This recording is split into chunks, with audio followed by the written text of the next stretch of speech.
महात्मा जी की बिल्ली।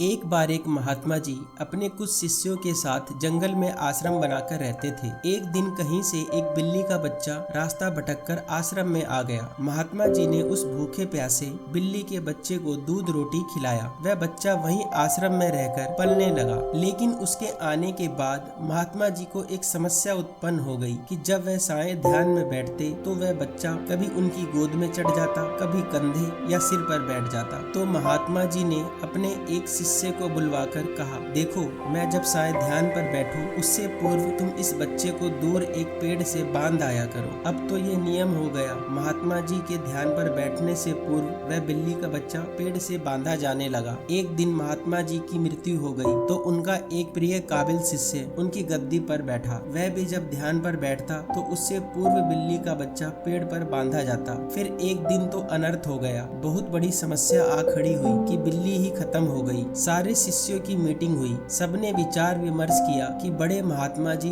जब तक बिल्ली पेड़ से ना बांधी जाए तब तक ध्यान पर नहीं बैठते थे। अतः पास के गांव से कहीं से भी एक बिल्ली लाई जाए। आखिरकार काफी ढूंढने के बाद एक बिल्ली मिली जिसे पेड़ पर बांधने के बाद महात्मा जी ध्यान पर बैठे। विश्वास माने उसके बाद जाने कितनी बिल्लियां मर चुकी और ना जाने कितने महात्मा जी मर चुके। लेकिन आज भी जब तक पेड़ पर बिल्ली ना बांधी जाए तब तक महात्मा जी ध्यान पर नहीं बैठते हैं। कभी उनसे पूछो तो कहते हैं ये तो परंपरा है, हमारे पुराने सारे गुरुजी करते रहे हैं। वह सब गलत तो नहीं हो सकते? कुछ भी हो जाए हम अपनी परंपरा नहीं छोड़ सकते। दोस्तों, हमारे समाज में परंपरा के नाम पर न जाने लोग क्या क्या कर रहे हैं और बिना सोचे समझे उस परंपरा को निभा भी रहे हैं। वो कभी जानने की कोशिश भी नहीं करते कि वो परंपरा सही है या गलत। बस उन्होंने तो परंपरा की बिल्ली बांध रखी है। दोस्तों, आशा करता हूँ ये कहानी आपको जरूर पसंद आई होगी। इस कहानी पर आपकी क्या राय है हमें कमेंट करके जरूर बताएं। और आपको हमारी कहानियाँ अच्छी लगती है तो इसे लाइक, शेयर और हमारे सुनो कहानियाँ यूट्यूब चैनल को सब्सक्राइब करें।